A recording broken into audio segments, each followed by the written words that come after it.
Carrie, will you tell us again where the stress inventories are?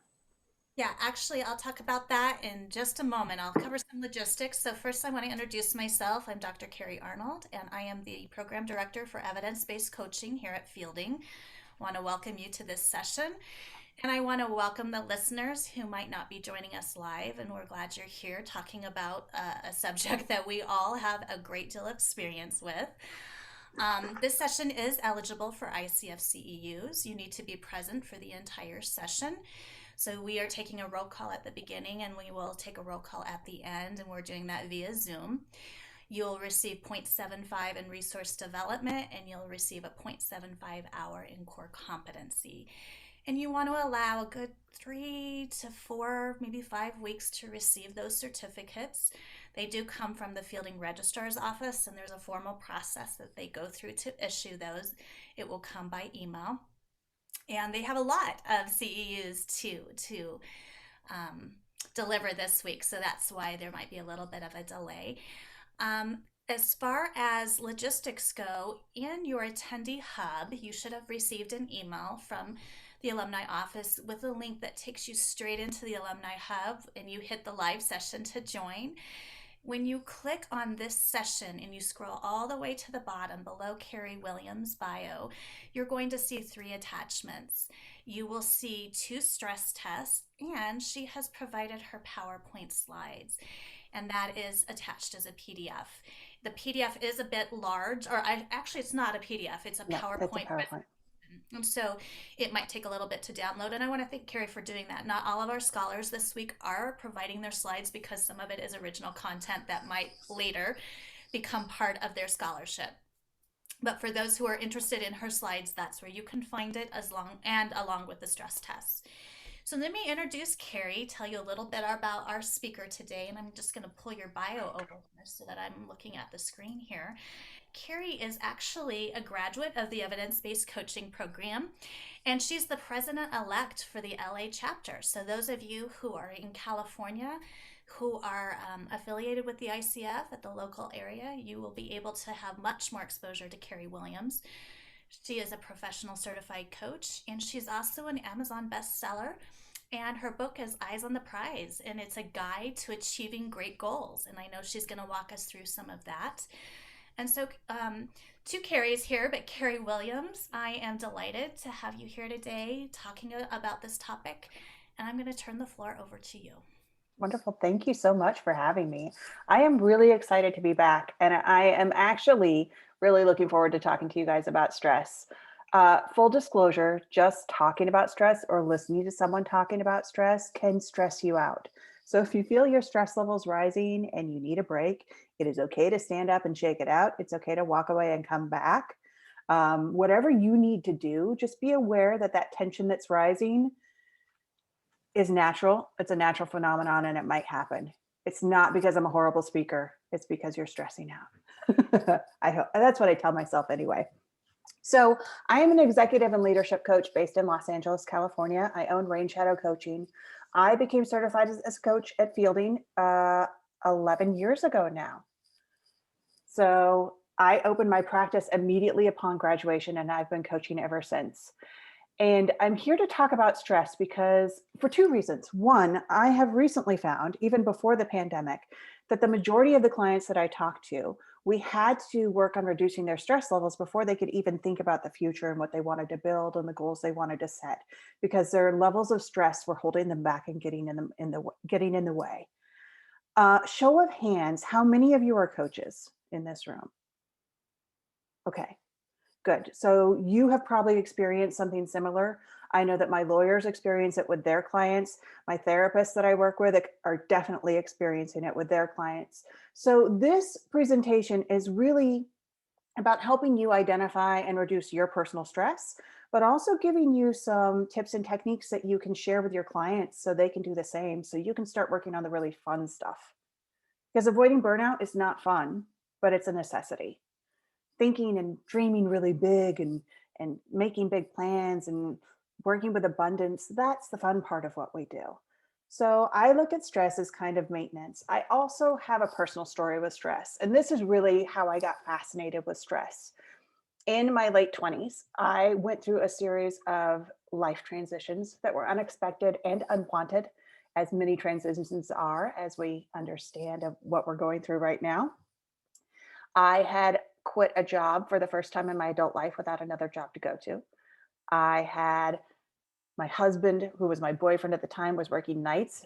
And so we were not communicating because we saw each other for 10 minutes a day. And we didn't want to talk about anything stressful then because we didn't want to fight in our 10 minutes. I had just lost 30 pounds, which you would think would be a great stress, right? But the problem is our body doesn't know the difference between good and bad stress. So that added to my stress levels. And then I got a call from my grandpa telling me that my beloved grandma had passed away. She had gone in for an elective surgery and she got a blood clot and passed from it. And it was such a minor surgery. My family hadn't even told me that she was going in. So I was devastated and dealing with a bunch of stress. In addition, I was a very type A personality. So when emotions came up or I felt pressure, I just stuffed it and kept going. Figured I could work my way through it. I didn't stop and acknowledge, and I didn't cope very well at all. I just kept pushing. So what happened is my body decided to make me cope. And I remember one night I was watching TV with my husband. We were watching Rockstar with Mark Wahlberg. Have any of you seen this? This is not the movie you want to think you're dying to, because I thought I was dying. I thought I was having a heart attack.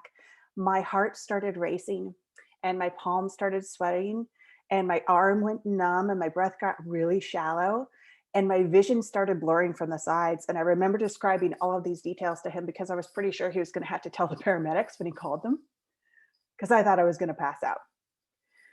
Turns out it was not a heart attack. And it took a lot of medical testing. And finally, it took me going to see a therapist to figure out that what I had was a stress-induced panic attack.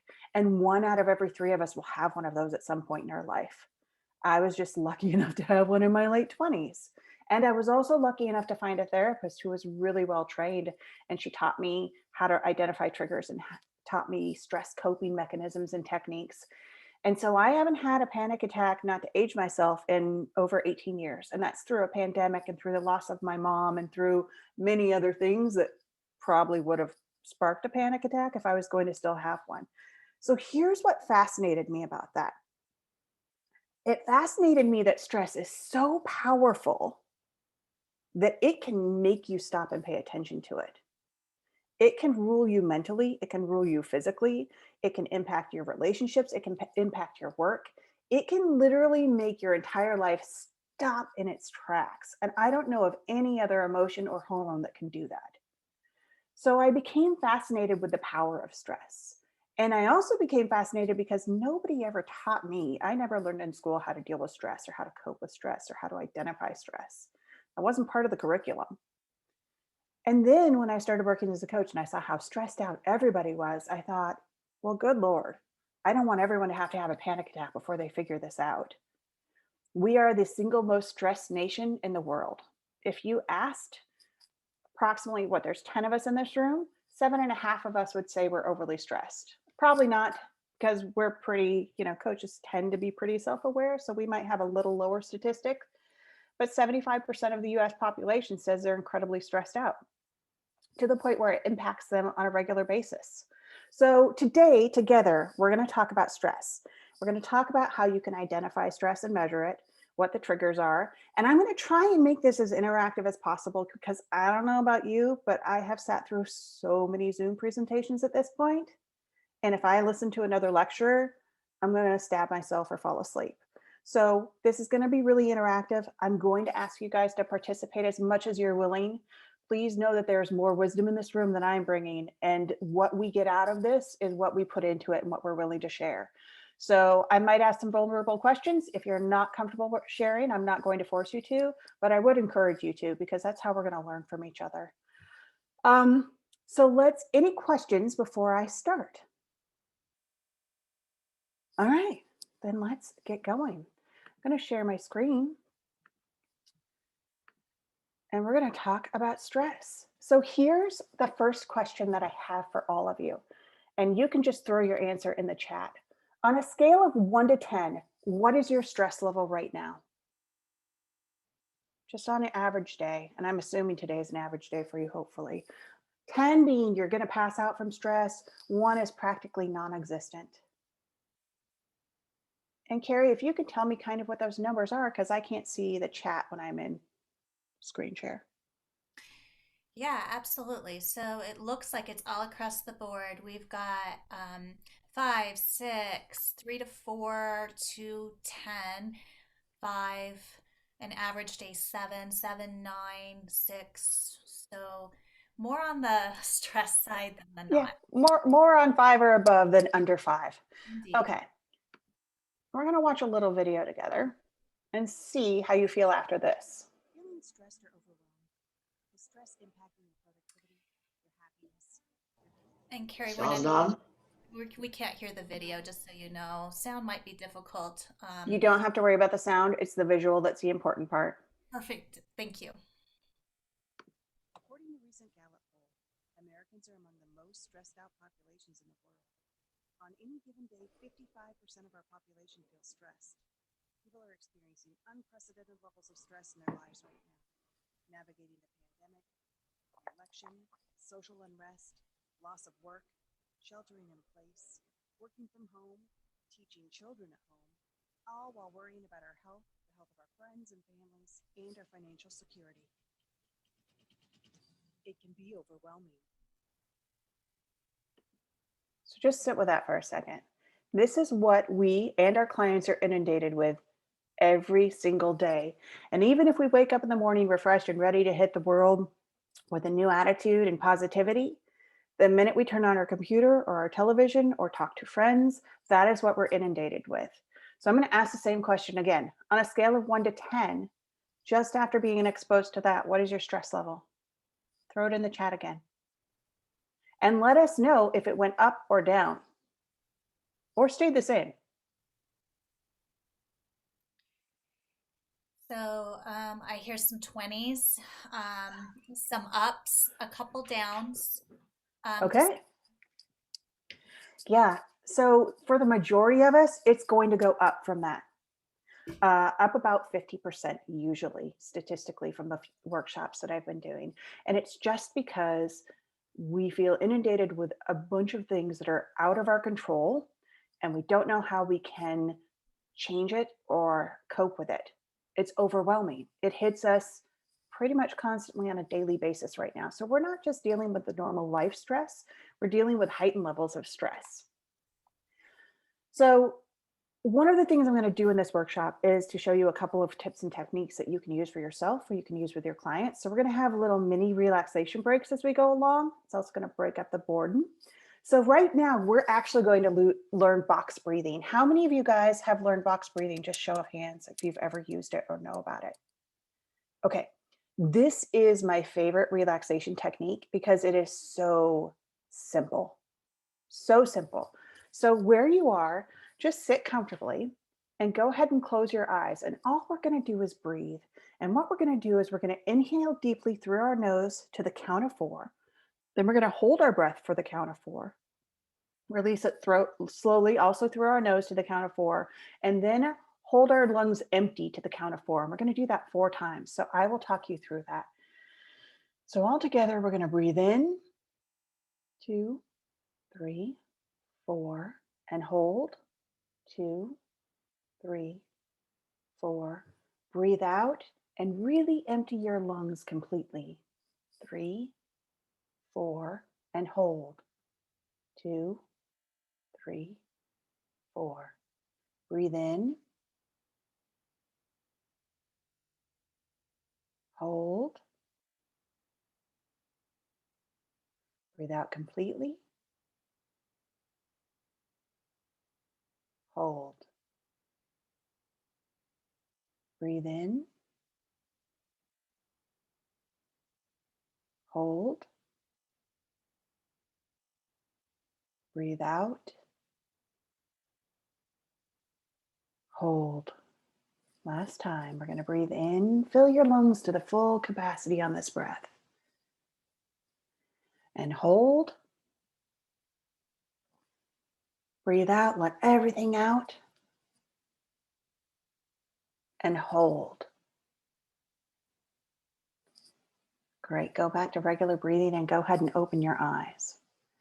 How did that feel? Is there anyone that wants to hop off of mute and share what that felt like?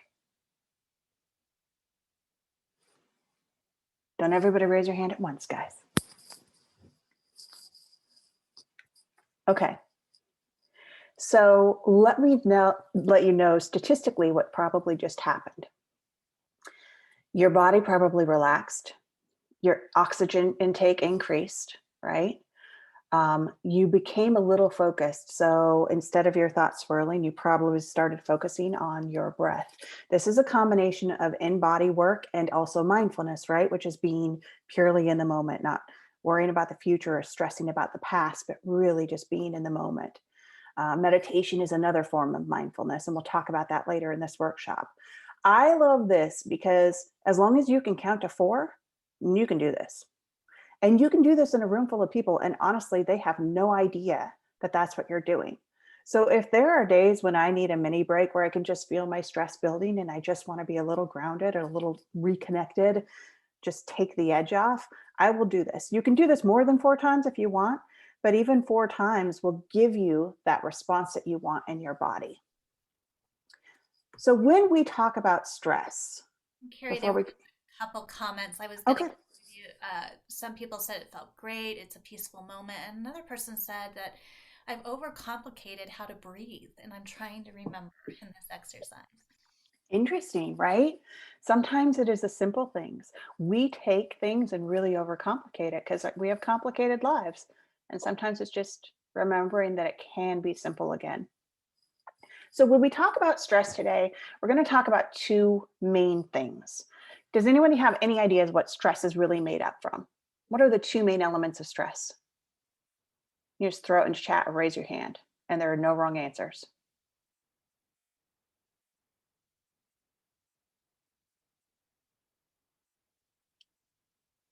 Any answers yet? Or you're on mute? Oh, you're still on mute. Thought I clicked it. Sorry about There that. you are.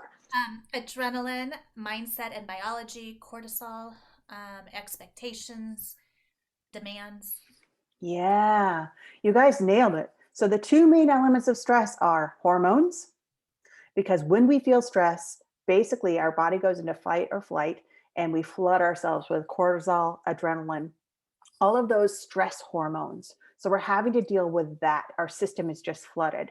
In addition, it is emotional management, right? It's emotional intelligence. It's recognizing and being able to maintain and manage your emotions. So those are the 2 things we're going to talk a lot about today. How can we tamper down those negative stress hormones or increase the positive hormones like oxytocin and serotonin and adrenaline in a good way? And how can we learn to shift our emotions, our thoughts that control the emotions, and really recognize and, I don't want to say manipulate how we're feeling, but moderate how that we're feeling? Because how we interpret stress is a big part of how stressed we are. So let's move on to the assessments. I'm hoping you all had a chance to take these 2 assessments, and I want to start with the Holmes Reiki assessment.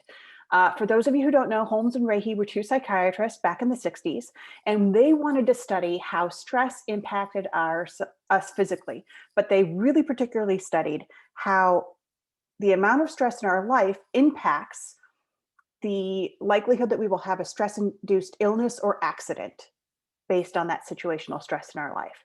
So their assessment really measures the stress level in the world around you for yourself. So let's just, I guess in the comment section, if you can put if you're willing to share, how many points you scored on this test. Was anyone between 11 and 50 and 150 points? Not usually right now. I mean, just the pandemic has raised everyone's points structure. Is anyone between 151 and 299? Great, we have a few of those. How many of us are over 300 points? I am right now, based purely on pandemic issues. So here's what these points mean. If you have between 11 and 150 points, you have a really low to moderate chance of having an accident or an stress-induced illness or accident in the next 2 years. Very low. If you're at 151 to 299 points, your risk jumps to about 50% that you're going to have a stress-induced accident or illness in the next 2 years. If you're over 300 points, you jump up to 80% chance that it's going to happen in the next 2 years. So just the amount of stress that you are experiencing in your life can impact the risk of illness and accident. And some people have asked me, well, Carrie, why accident? I understand the illness part because stress is bad on your body, but what about the accident? So stress is also tricky with our mind, right? Have any of you ever been in a car accident on a stressful day? It's because you're not as focused and present as you normally are. You're distracted by those stressful thoughts. You make simple mistakes that you wouldn't normally make if you were focused and non-stressed. And so you increase the likelihood of car accidents.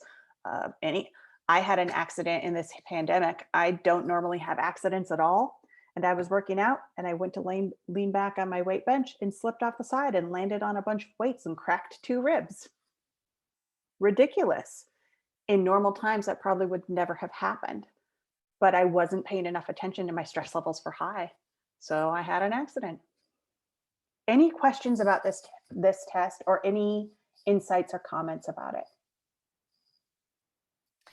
I think there's a couple comments that they didn't realize they should have taken the test in advance. So is there a little bit of time where maybe we could take a look at it, or would that be edging into your presentation too much? We can take a pause. So we will have a conversation while you guys take that. It's a pretty quick quiz. Yeah. So while the rest of us are having a discussion, you guys who haven't taken it, go ahead and take it. Or if you want to, hop ahead to the Williams test, because that's the one we're about to talk about as well. So we want to compare those 2 scores. Is anyone surprised by the number that they have?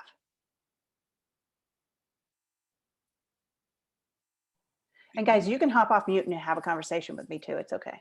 I won't bite. Actually, Carrie, you could post them in the chat box if you wanted to, just by clicking on file and uploading. I can't do it because I don't have that. Miranda, I just sent them to you. Oh, you're talking about not having access to the 2 documents? Right, yeah. Okay.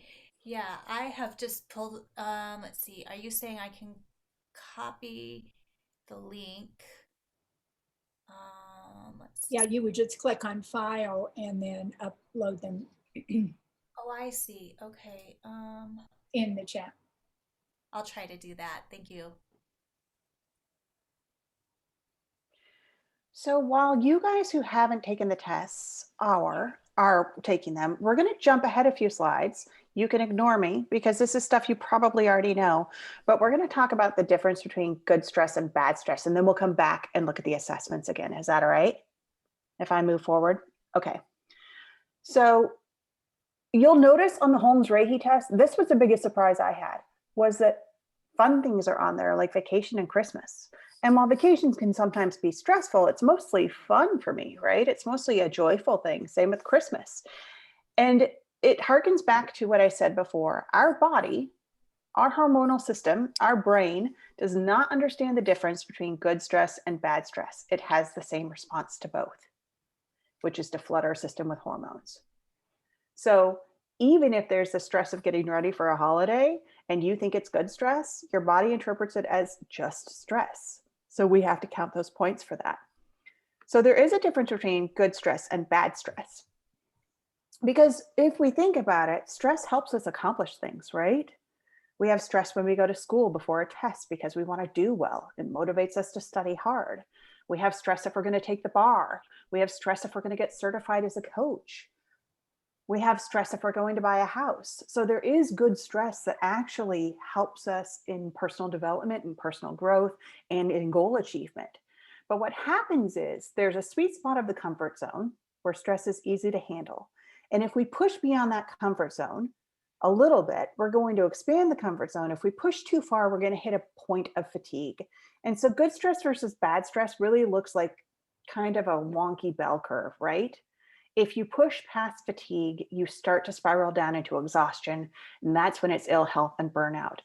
And the difference between good stress and bad stress primarily is good stress ends. Bad stress becomes chronic stress. So what happens when we're stressed? Our body floods with hormones. We get ready to fight or flee. And then what's supposed to happen is we recognize that the threat is gone and we relax and our muscles untense and our hormones flood away and our breathing goes back to normal. But more often than not, before we have a chance to relax and go back to neutral, we're hit with another stress. So we stay in that stressed out state with the heightened hormones and the tense muscles, and we never give our body a chance to recuperate. And that's what tips us over the bell curve and into exhaustion and burnout. Has anyone in this group ever burned out or felt really close to it? What did it feel like?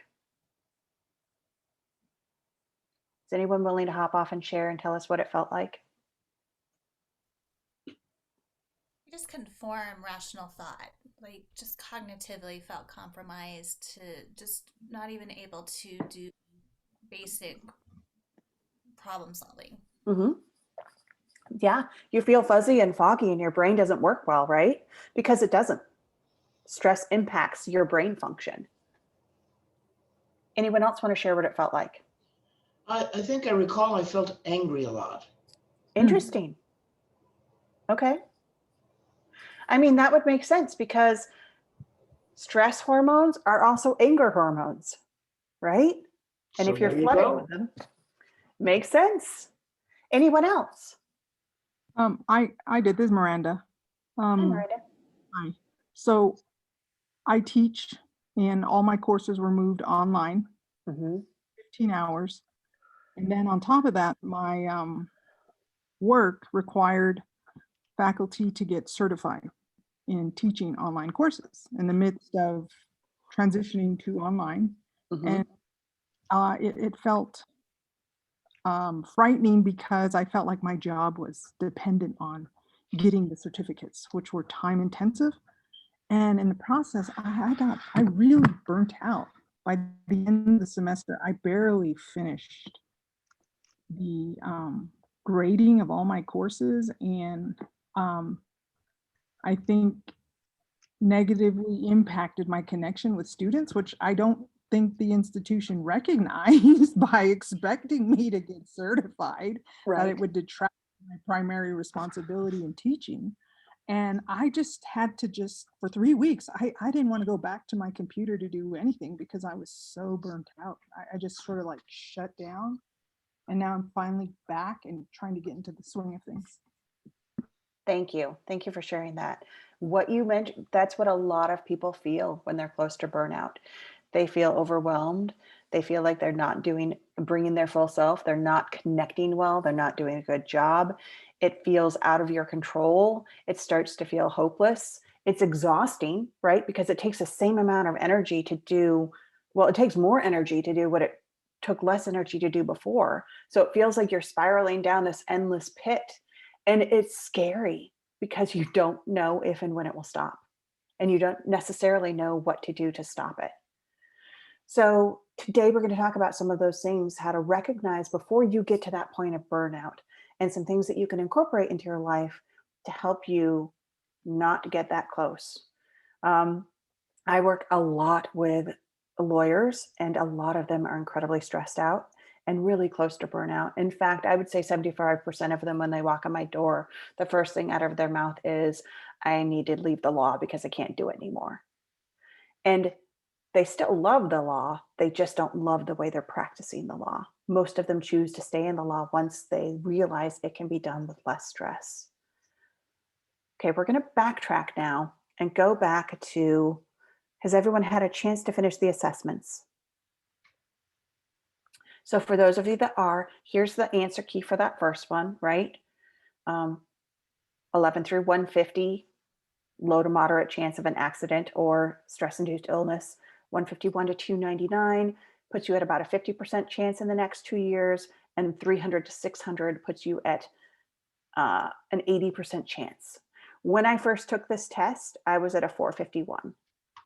I managed to get it down nice and low in the pandemic, just because there's so many things that are happening out of our control. I mean, really, we're experiencing transition in every aspect of our lives right now. I'm back up over 300. I'm just much more aware. Okay. So that test tells us how much stress we're dealing with, but it doesn't tell us anything about how well we deal with stress. And that's really the important part about stress reduction. It's not how much stress you have, it's how you handle it. Some people can have a minor amount of stress and it freaks them out. And some people have massive amounts of stress and they cope with it beautifully. So how can we measure that?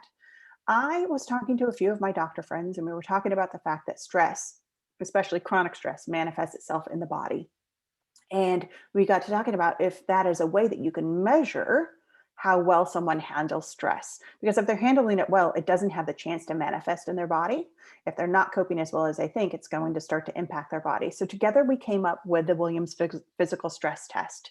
So what I'd like you to do is look at your total number and tell us where you are. Are you under 5 points? Are you 6 to 24 points? Are you 25 to 49? Are you 50 plus? Do we have anyone that's under 5 points?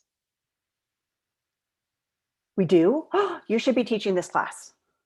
Or you should at least be talking a lot in this class because you have a lot to share with us. You are a Zen master, perfectly calm, perfectly capable. Anyone 6 to 24 points? Okay, good. I see some hands. So you guys have minimal to moderate stress, and at times you'll slip into the bad stress zone, but you don't stay in that chronic stress zone. You don't stay with that. You tend to recognize when you're there and pull yourself back as quickly as possible. You have pretty solid coping skills. Anyone 25 to 49 points? Okay, so sorry, Carrie, but stress is probably starting to affect your daily life and how you respond and react to things.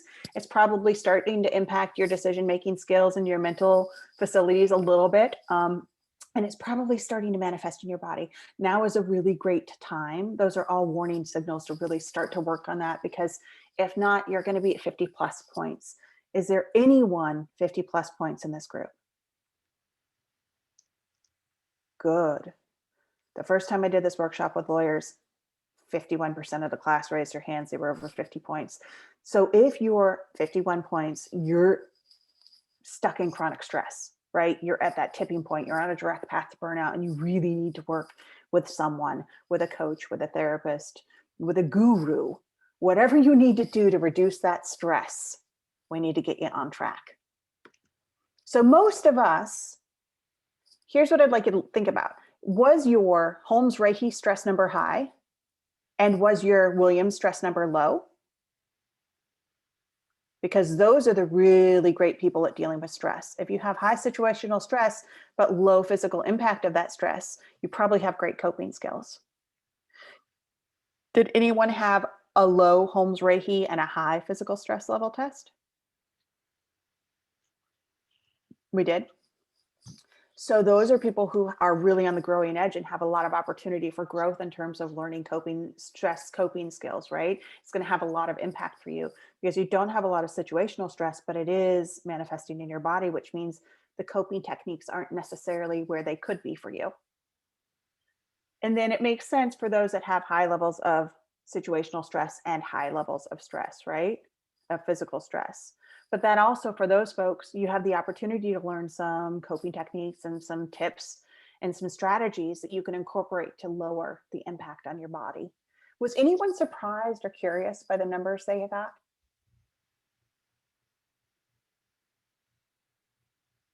Drew, what was surprising for you? Well, let's see. I'm just looking at the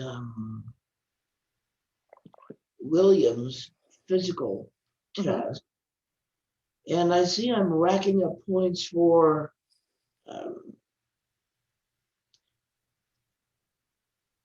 blood pressure and high cholesterol. Not a lot, but they're genetic. It runs throughout the family. So I'm a little surprised that I'm racking up points for something that's genetic and B, well controlled.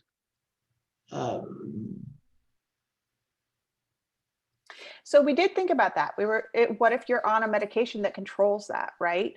So even though stress is not the cause, stress really exacerbates those issues, right? It really racks them up for you. And just the fact that your body is having to handle that with chemicals to adjust for it puts actual physical stress on your body. So, because I asked the same thing with the doctors, and that was their philosophy on it. It was like, it still matters. It's still important. So, What do they know? doctors. Ah. You Anyone mean else? physicians?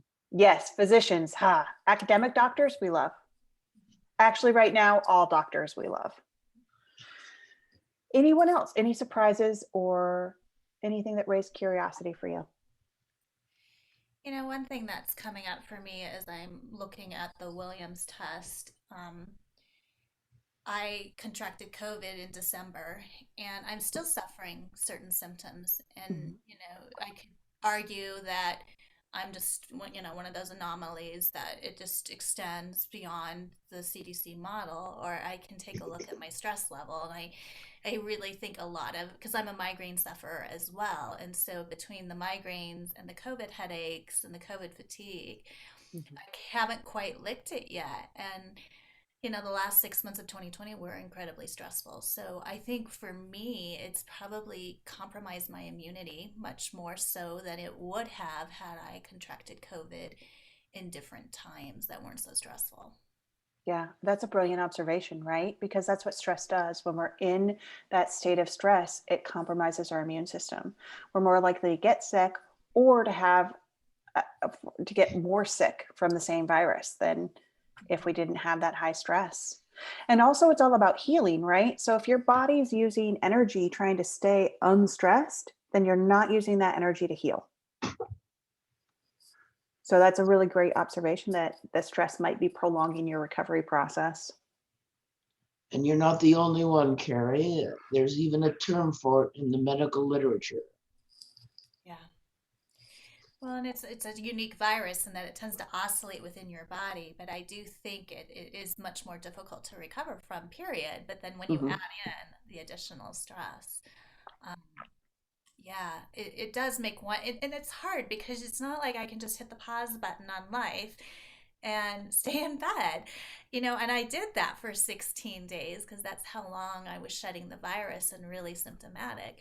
But, you know, somehow the coping strategies of returning to life, returning to the classroom, managing your family, those are all hard things to begin with, let alone when you're, you know, still facing an illness. So there's this all makes sense. I think the hard part is it's figuring out how to lower the hormones and the cortisol and the adrenaline.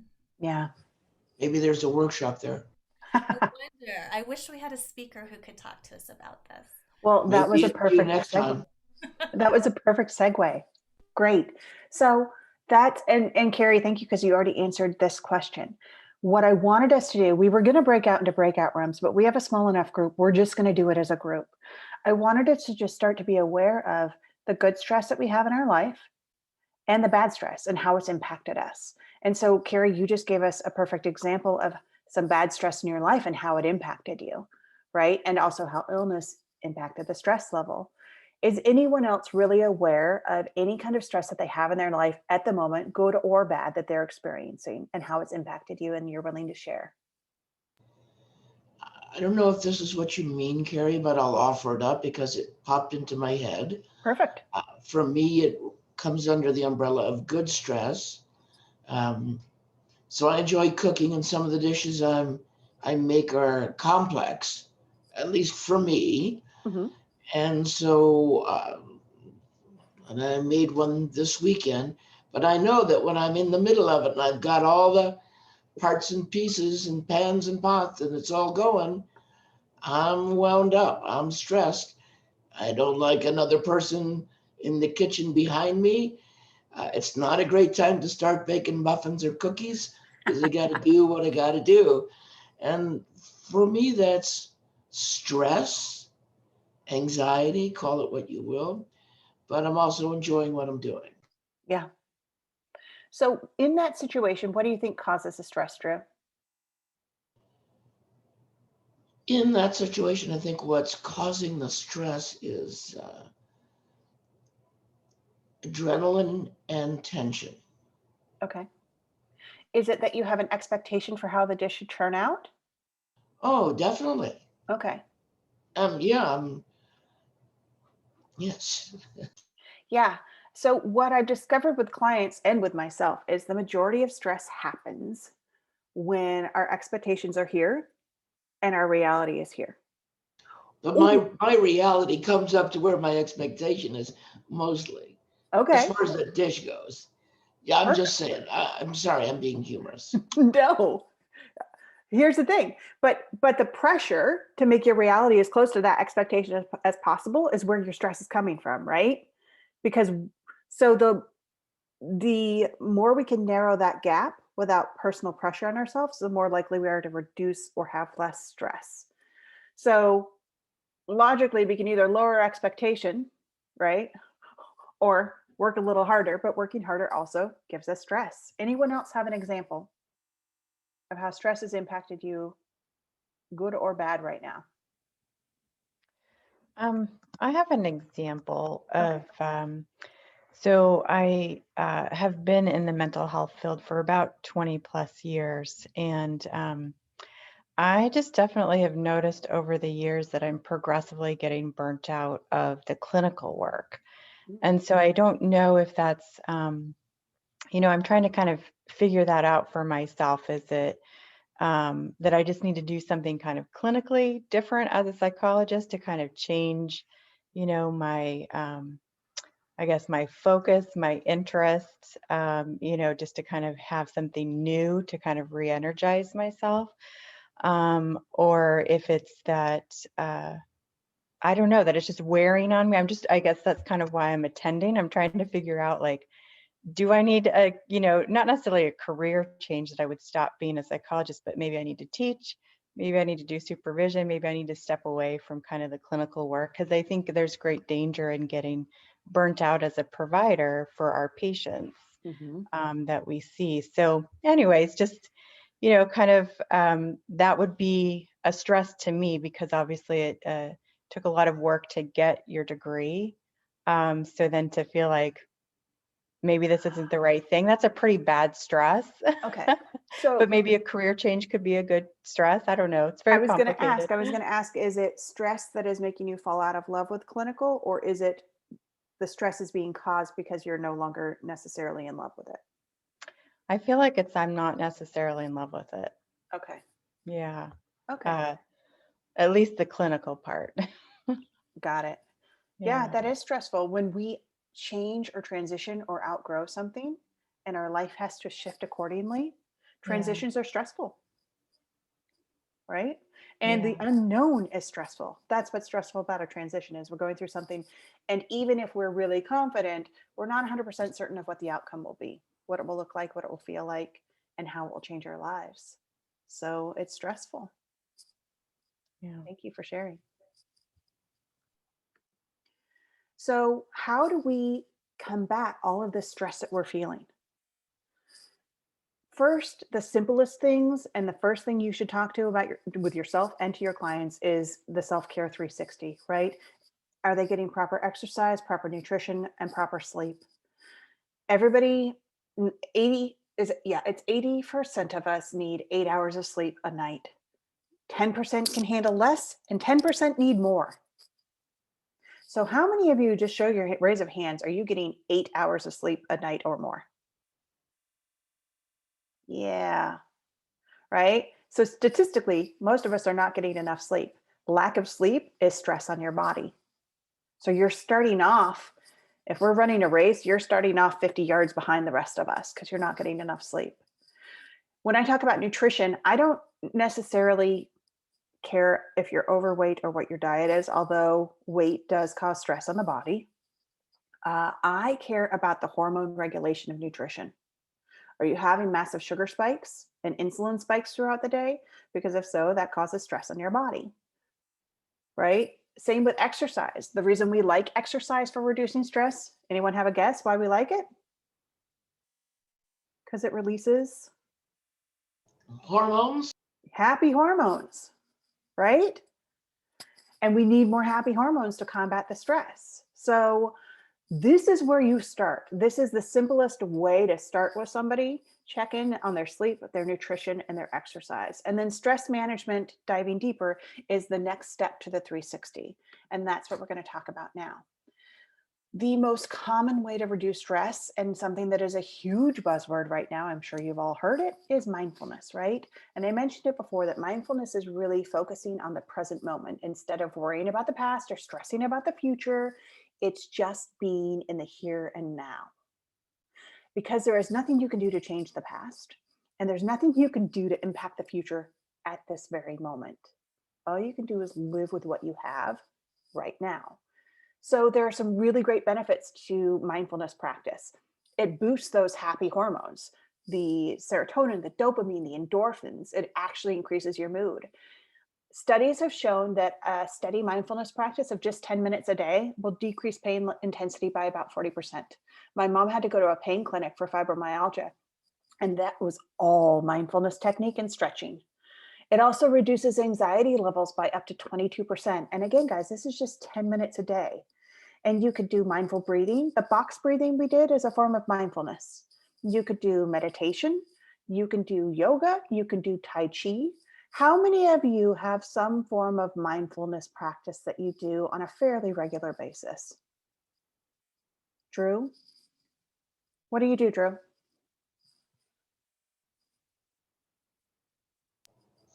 I meditate. Okay.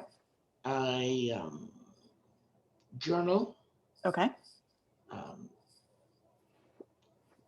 I'm right now doing a PQ program that includes a number of mindfulness exercises on a daily basis. Okay. And I also exercise typically 5 days a week. Nice. You're a I role know model. I'm exceptional. You are exceptional. So here's the thing with mindfulness practice. It seems counterintuitive because when we are stressed out, the last thing we want to do is give ourselves something else to do, right? And also sometimes sitting in the silence can be a stressful struggle for some of us. When I started meditation, I hated it. It was so hard because I couldn't enjoy the moment. I couldn't get past the worry and the stress of the past and the future. It took a lot of practice for me to get even remotely decent at it, but we don't like to do things we're not good at immediately. So when you're asking a client to start a meditation practice, it can sometimes be a hard sell. But what we know as coaches is the benefits of these practices are infinite, and they are so worth the time invested. And so one of the first things we tend to do and recommend to our clients and to ourselves when we're feeling inordinate amounts of stress is a mindfulness practice of some way. Mindful eating is another mindful practice that is showing really, really great results in weight loss, like better than some of the, I don't want to say names because I don't want to get sued, but better than some of the other companies that charge quite a lot of money. Just the process of mindful eating is helping people lose weight. So there's a science behind mindfulness. It is not just woo-woo. And I went to Fielding because it's evidence-based coaching, because I'm not a very woo-woo coach. And so it took me a really long time to get on board with meditation and mindfulness. I thought it was spiritual gobbledygook until I started reading the studies and seeing the science behind it. And now I feel like everybody should be doing this. It's not just to increase your productivity, it's actually to decrease your stress and increase your positivity. Any questions about mindfulness? Okay, we're going to do a little mindful exercise. This is called light dark meditation, and I learned this from the Hollywood Meditation Society. We're all going to close our eyes. We'll get really comfortable. And just for 2 minutes, we're going to breathe in through our nose and out through our mouth with our eyes closed. And I want you to visualize light and brightness and color coming in. And then when you exhale, it's all the darkness and the horrible things. So I like to visualize it when I'm breathing out, like the guy on the Green Mile with all those black butterflies flowing out of my mouth. So in with the light and the happiness and the joy, and out with the stress and the darkness and the tension. And you're going to breathe in really deeply, in through the nose, out through the mouth. And I'm just going to time you for 90 seconds.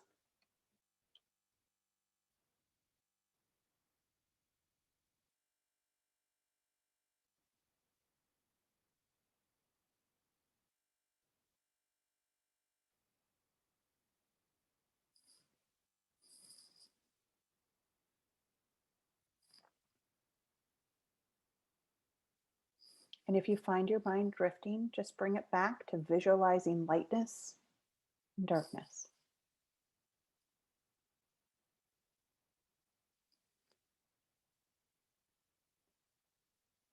And on the exhale, when you're breathing out the dark, I want you to feel your muscles kind of sink into themselves and relax.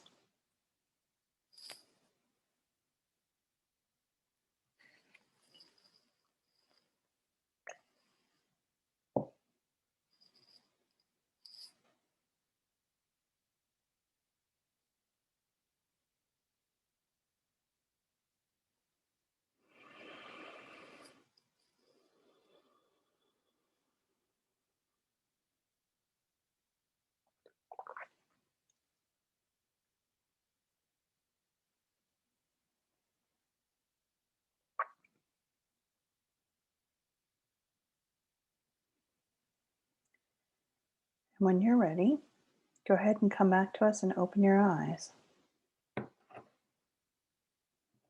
How was that for you guys? Did anyone notice anything? Do you feel lighter afterwards, or do you feel the same?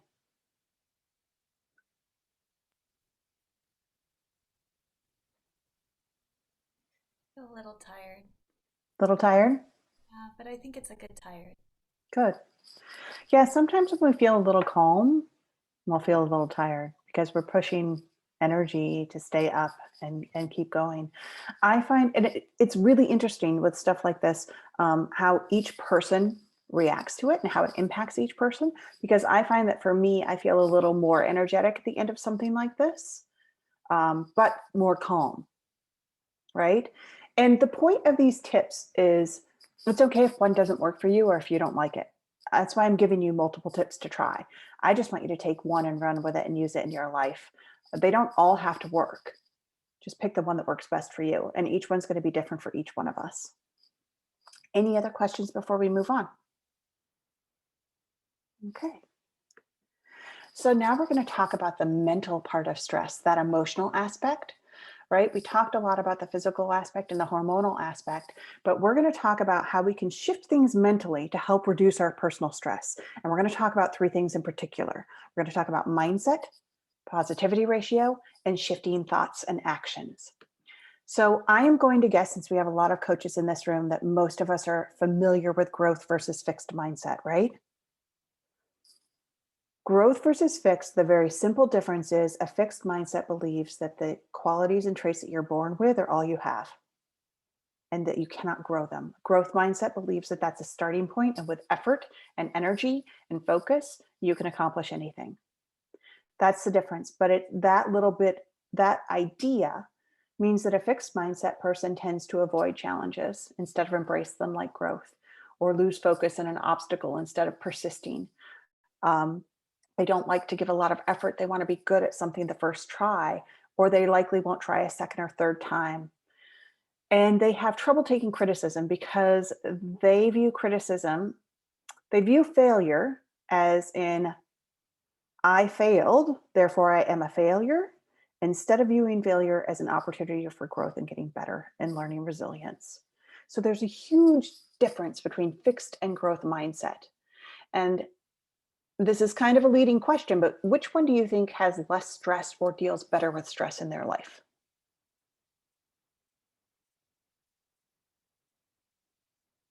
Statistically, growth, right? Because if you take the attitude of a failure and turn it into a personal identity crisis of I am a failure because I failed, you're increasing your level of stress. Whereas if you can take a failure and say, well, that didn't work, but I learned some new strategies, I'm going to try again and I'm going to get better. That's a lot less stress, right?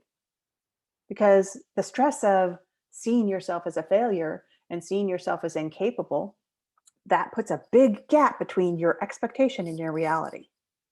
And growth goes, well, here's the gap, but I can change that. With hard work and effort, I can lessen that stress. So one of the things that we can do to reduce our stress is to identify where we are fixed mindset and where we're growth mindset, because we're not always fixed and we're not always growth. And I have another really simple assessment that I use in a longer workshop that gives you an idea of how you approach generally the world. And I'm happy to send that as an email out to you all later. If you want to just throw your email up in chat or email me afterwards and I will send that to you.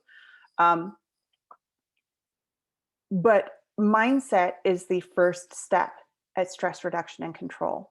So here's what I want to ask you guys. When it comes to stress in general, what is your mindset? Do you approach stress with a growth mindset or with a fixed mindset? Do you go, oh, I can learn from this. This is here to tell me something. Or do you go, oh, I can't handle this. This is out of my control. I need to avoid whatever's triggering it.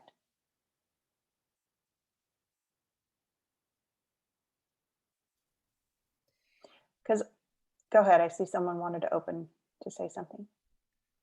I was just going to say, I have always sort of, I'm a positive person by nature, and I tend to look for the positive. And so growth mindset is always something that I think is a natural space for me to be in. However, I think 2020 has really been difficult to stay in that growth mindset because I think we've been so surrounded by fixed mindset perspectives. And so I think it pulls me down a little bit from that. So it is a constant reminder to who am I surrounding myself with? What kind of conversations am I finding myself in? Because I find it can be a magnet away from growth is kind of what's coming out for me. Yeah. So your mindset's really going to impact how you view stress, right? I used to always view stress as something good. It was something that pushed me. Maybe it was hard, but it meant I was growing and achieving. And then after I had the panic attack, I was petrified of stress. Stress was something to avoid at all costs. So I never pushed beyond my comfort zone because that was a big warning sign to me. So I went from a growth mindset about stress to a fixed mindset about stress. And you can't improve your stress management techniques if you refuse to acknowledge and embrace stress a little bit. If you're constantly avoiding it, you can't get better at handling it, right? Do any of you have anything that you do to actively put yourself or your client in a growth mindset? Any techniques that you want to share? What do you do when you have a client that doesn't believe in themselves or their abilities?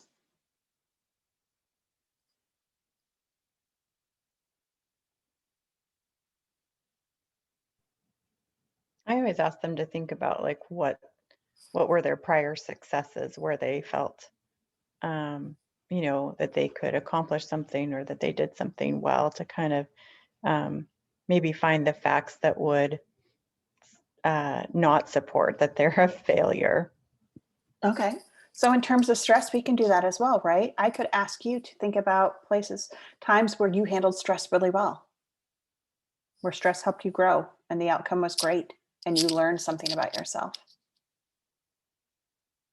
Anyone else?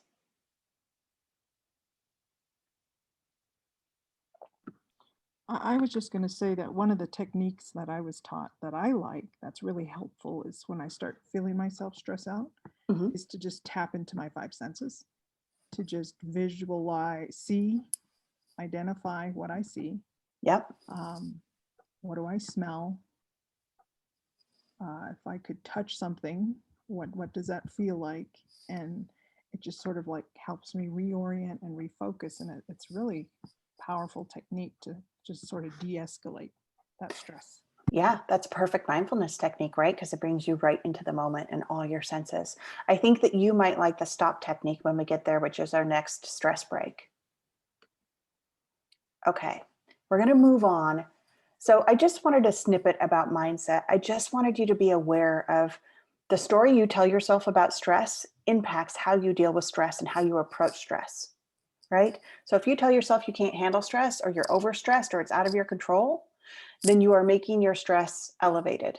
If you tell yourself, okay, I'm very stressed right now, but I can handle this. I've been through something like this before. I can do it again. There are things that I can do to lower my stress levels right now. That's a very different feeling, right? So that's how you can start to have an impact on the elevation level of your stress. The second thing we can do is to work on your positivity ratio. Are any of you familiar with this? Barbara Fredrickson, who is a queen of positive psychology, and wrote the book Positivity, came up with a positivity ratio. And what she discovered is that we all feel negative and positive emotions. It's not compliments and criticisms like I first thought when I first heard this theory. It's negative and positive emotions. And she found that there's a tipping point. If you can feel 3 positive emotions for every negative emotion you feel, you will actively spiral upward into productivity, into joy. You know those times in your life where things just clicked and it went so well and you couldn't do wrong and you were on top of the world and everything just flowed? That's the flourishing zone that she's talking about.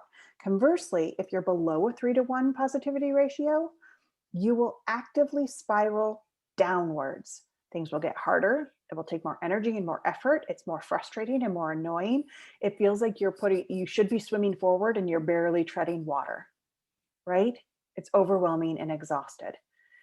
How many of you have felt either the flourishing zone or the struggle zone? Most of us have felt both, right? And don't we all want more of the flourishing zone? So here's what we need to do. We need to feel more positives and negatives.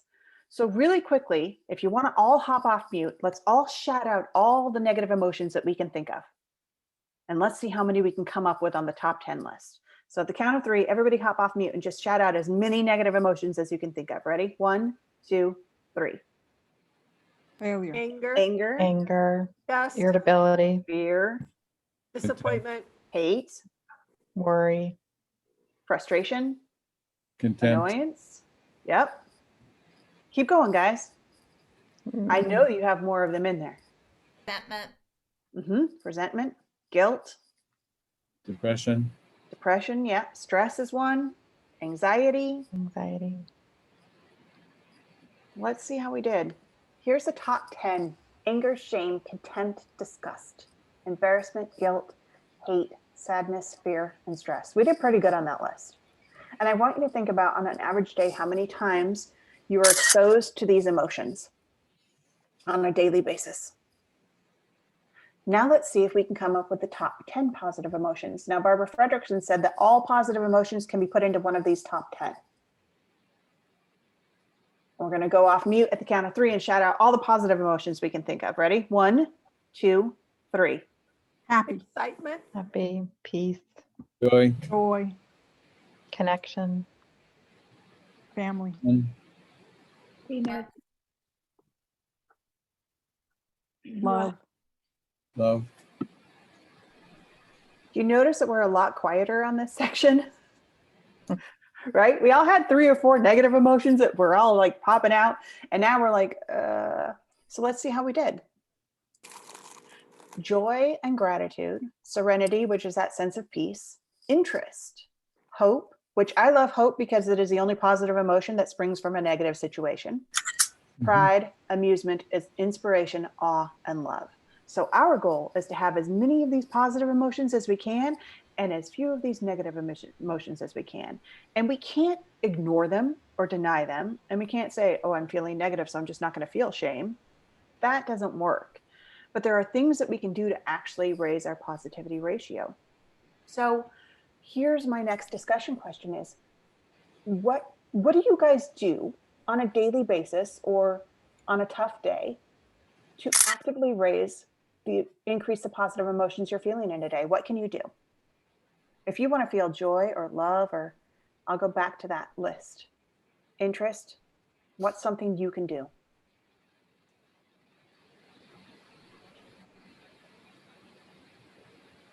Recognize that I'm going down a pathway of negativity and reframe it to what can I learn from this that would make it positive.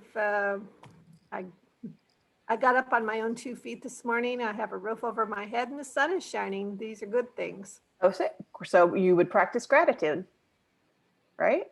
And gratitude can be as simple as, what are 3 things I appreciate right now? What am I grateful for in my life? I was taking a class and we were talking about the pandemic, and the question they asked us was, we want you to come up with 10 positives that have come from the pandemic. And we were all like, what? It's a pandemic. Nothing positive has happened. They're like, no, it can be for you, for someone you know, or for the world. Come up with 10 positives. I came up with 22. But that's not what I've been looking at. right? I've been looking at all the negatives. So there's something about just shifting to being aware of the positives and giving them more of your attention, right? And that will increase positive emotions. What else, guys? What do you do to feel more joy, gratitude, serenity, interest, hope, pride, amusement, inspiration, awe, or love?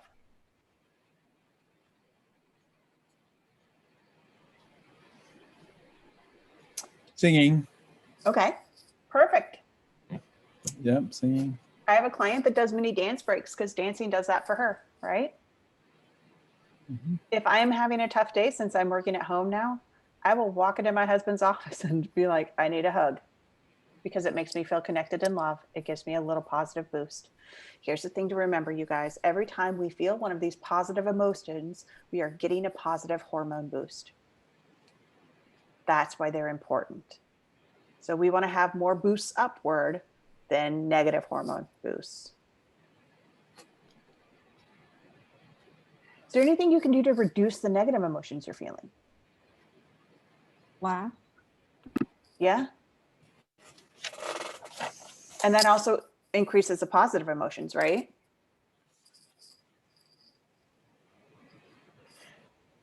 I'm going to be honest. Here's what I can do. Not call my mother-in-law, right? Not hop on social media, not watch the news. There are things I can do to remove myself from some of the triggers that make me feel negative emotions. Does anyone have a trigger in their day that makes you feel a negative emotion pretty consistently?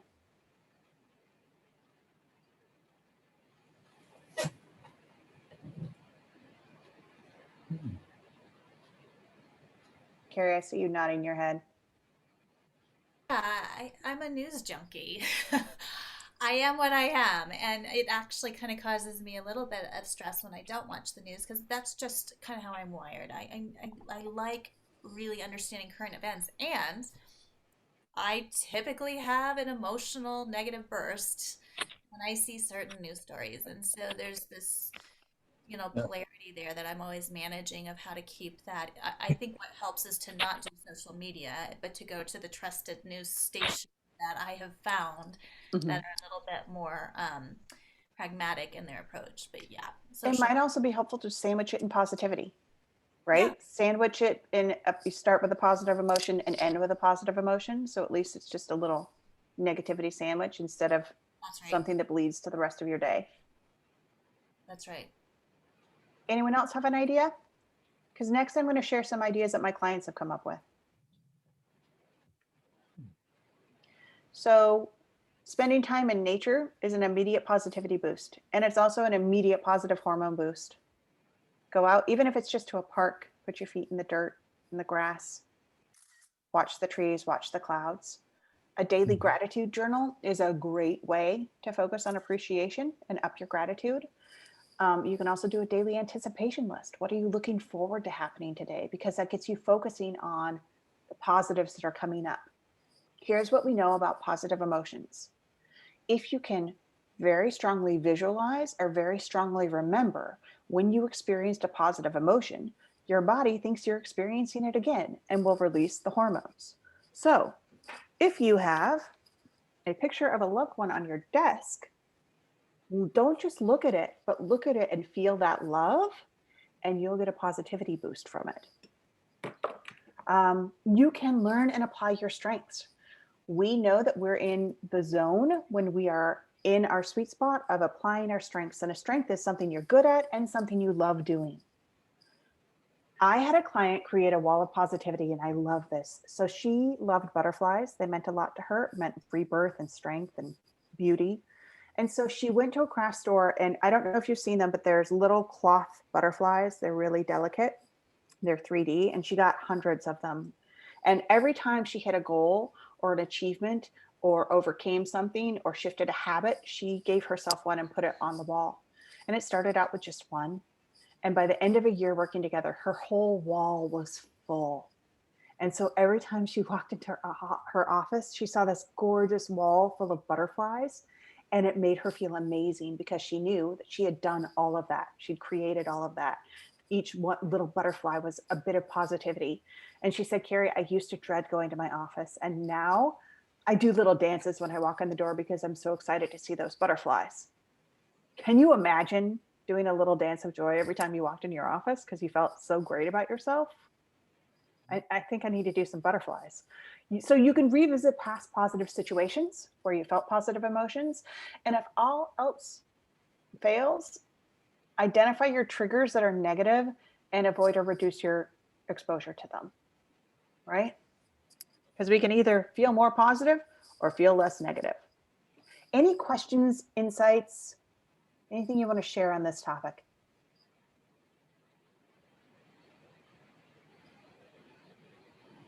Just such a helpful reminder, Carrie. And, we know this, but there's such a difference between knowing and doing. And I think of it as the ampersand. Like my brain knows what an and sign looks like, but my hand can't draw it if I tried. Like I have to look at my phone in order to draw Yeah.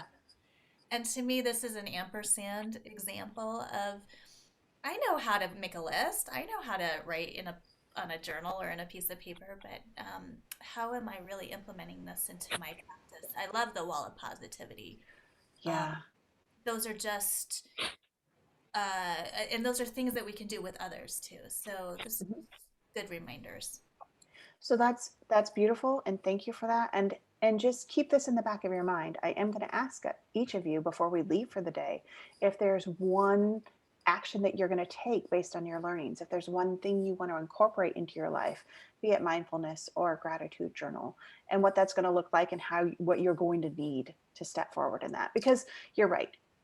We're smart people. We know most of this stuff. It's not rocket science, but there's a difference between knowing and living. And my hope is that this gets you excited enough and feeling confident enough that you can take a shift from knowing into living. Okay. This is my favorite thing. We're going to talk about mental stress and what starts it and how we can shift it in the thought process. So how many of you are aware of Immanuel Kant? And I might have said his name improperly. He is a philosopher. And he came up with this brilliant thing. What he said was, it is not our emotions that cause our thoughts. It's our thoughts that cause our emotions. So he says that we see something, that's the trigger. So in his example, I see a tiger. I think that I'm in danger. So I feel afraid. And then what do? I run. So in his scenario, seeing the tiger is the trigger, right? So it's a situation, it's a scenario, it's the reality.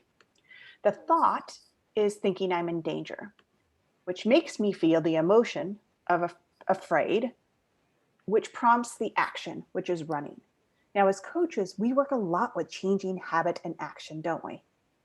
And a lot of coaches will start by changing the action because they work upwards. If they want to change it, they say, change the action first, and then we'll change the emotion, and then we'll change the thought. But what Kant said was, if you really want to have lasting, impactful, sustainable change, you need to change the thought first. You need to change the thought, which will change the emotion, which will change the action. So I worked with this with a client who had, she was a lawyer, and she was working with a co-defendant who, they did not get along. This lawyer she was working with, he was very demeaning to her. He put her down. He would talk down to her. He would make fun of her and mock her. And she hated working with him. And she just wanted to retreat and withdraw. So her action was retreat and withdraw. And I asked her, what was the emotion that made you want to retreat and withdraw? And she said, well, I feel beat up, and I feel rejected, and I feel really miserable and unpowerful in that situation. Like I have no control. I said, okay, so when he says something rude to you, what's the first thought that goes through your head? And the first thought that went through her head was, he thinks I'm horrible. He hates me and he thinks I'm a horrible lawyer. So the trigger was the insult. The thought was, he hates me and he thinks I'm a horrible lawyer, which caused her to spiral in confidence. It made her feel overwhelmed. It made her feel out of control, and it made her want to withdraw, which was the action, right? And so I asked her, if instead of withdrawing, what do you want your action to be? And she said, I want to actually lean in doubled down and do great work for my client. So we tracked it backward and I said, okay, if that's what you want to do, what do you need to feel? And I want you to recognize when you're taking your clients through this, a lot of them are going to struggle with identifying the emotion because they're going to keep trying to go straight to thought, right? So it took a couple of times for her to figure out that she needs to feel confident and calm. And she said if she could feel amusement, that would be brilliant, but she didn't think that was possible. But when I first asked her the question, she said, I need to think that I'm okay.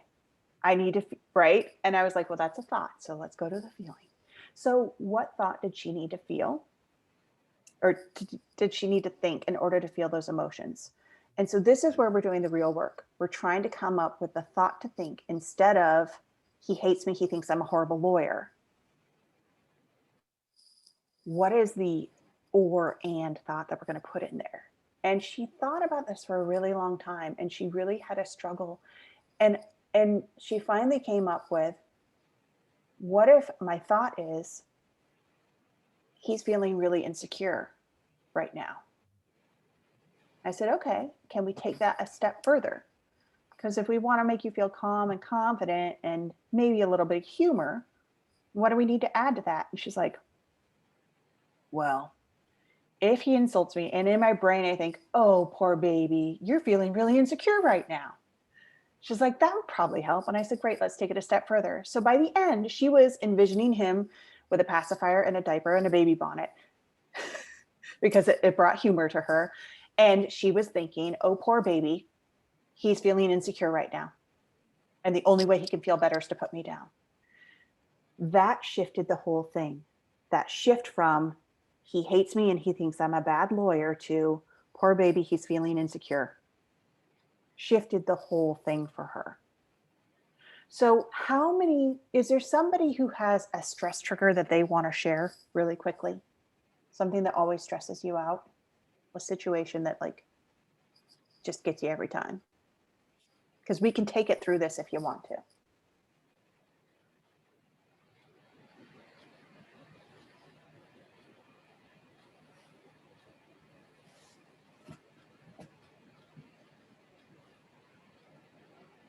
Do you have any questions about this process? We just went through it really quickly, and it's pretty simple, but there's a lot of subtlety to it. But I will tell you that shifting the thought has been the most effective thing with my clients in changing the habit of anything else. And I also know that, you know how they always say 21 days to change a habit? You and I know that's not true, but what they're hoping is that in the 21 days, you're going to shift the thought, not just the habit, that somehow that emotion and thought will change itself. Yes. 5 minutes. Okay. All right. This is perfect. We're just about, okay. We have one more relaxation break. And this kind of ties into the trigger in the thought. So this is called the stop technique. And this is really good for mental anxiety. When you're feeling mental stress, I want you to stop. And the S stands for take a breath, or the S stands for stop. The T stands for take a breath. The O stands for observe what is happening. What are you feeling? What are you thinking? What are you doing? And then the P stands for proceed. So it is kind of a combination and a culmination of a couple of these techniques. It's a little bit of mindfulness. It's a little bit of pulling yourself back into your body with breathing deeply. It's a little bit of observation and reflection, and a little bit of empowerment because you get to choose how you proceed. So it is stop, take a breath, observe what the trigger is, what your thought is, and what your feelings are, and then decide how you want to proceed. So it changes it from a quick reaction to a thoughtful choice of an action. And when people are trying to do this, don't be surprised if your clients have to do this like 40 times a day. But the good news is no one knows they're doing it, and it takes about 30 seconds. And then the next day it'll be about 20 times. And eventually they will just do it subconsciously, and it will become habit. But I really love this technique. So thank you guys so much for participating with me. I hope I did not stress you out too much. I hope that you learn something and you gain something from this. Stress is it's both simple and intensely complicated. And here's what we know about stress. That we will experience stress is a given. That we will have stress beyond our control, absolutely. But what is within our control is how it affects our life and how we choose to approach it and what mindset we choose to embrace it with. So I'm going to hop off screen share. And what I'd really like to know is just go round robin and find out what was your greatest takeaway from this? And what do you want to incorporate into your life? What's the one thing that you're going to try when you walk away from this? I'll go first. I'm really inspired by doing like a gratitude board, and maybe I kind of have some of it behind me, but it's behind me. So I think I'm inspired to have something a little bit more visually in front of me, and that was a really good reminder. Nice. To Cheryl, and I appreciated being reminded that emotions are driven by our thoughts. And what we're thinking is going to place our emotions where they're at. And that's nice to be reminded that they come first. Good. It's comforting to me, right? It's comforting because I think, oh, I can't control what I'm feeling. Oh, no, it's actually my thought that makes me feel what I'm feeling. It's not the trigger. Anyone else want to share? I like the idea of the butterflies celebrating successes. And by the way, Jerry DeHart, hi. Hi, Jenny. It was good to see you. Good to see you. I'm reminded of the that process too with Immanuel Kant's thought, but it leads me to think that I stop and I think about the emotions more like the dashboard on your car, and emotions are the signals of the soul. If I'm not paying attention to my dashboard when it says service engine soon, if I'm not paying attention, if I'm not aware of what's going on emotionally, I'm going to either burn out my engine or do something stupid to the car. But emotions are the signals that lead to the thoughts, that leads to the desires underneath the thoughts. And that takes me to a place I just need to either stop, be aware of what I really am wanting. And the question that I ask myself is, what kind of person do I want to be in the middle of this situation? Mm-hmm. What kind of person do I want to be to move in this relationship? And then I shift off of being a reactor to being a responder. Yes. And that's the key with stress. And so I realize I am moving in pain, I'm moving in stress for a purpose that I've got to be aware of. If I'm not aware of it, I'm just kind of always getting the cues off of the externals instead of getting myself centered and say, okay, you know what? How do I fit into this situation? So the emotions are the signals that lead me to think about, again, who I am and how I'm going to respond. And that's what you were saying. You stop and you just really say, I want to do this and move this way. Perfect. So you need to pay attention to your dashboard. Yeah, that's exactly it. So excellent. Yeah, that's what I do. Excellent. Well, if you guys want to participate more about stress, I do have a free Facebook group that's dedicated to sharing tips and techniques. You can send me your email or just reach out and I will send you an invitation to that group. This is what we do in that group, is just share ideas and what works. Or if we need a little extra support, we can say, oh, I'm feeling super stressed. It's nice to have a community, and that is completely complimentary. So please reach out and join if you want. Anyone else have one last takeaway? We're right on time. I was just going to say real quick, Yeah. Carrie, I'll share with you the emails and Okay. send out that tool that you talked about earlier. Oh, perfect. Can't remember exactly, but you mentioned a tool. And then if people need more, then they can respond to your email. Perfect. Sounds good. Thank you guys so much for your participation. You made this really fun and joyful if talking about stress can be joyful. I learned from all of you and I appreciate your energy and your wisdom. So thank you.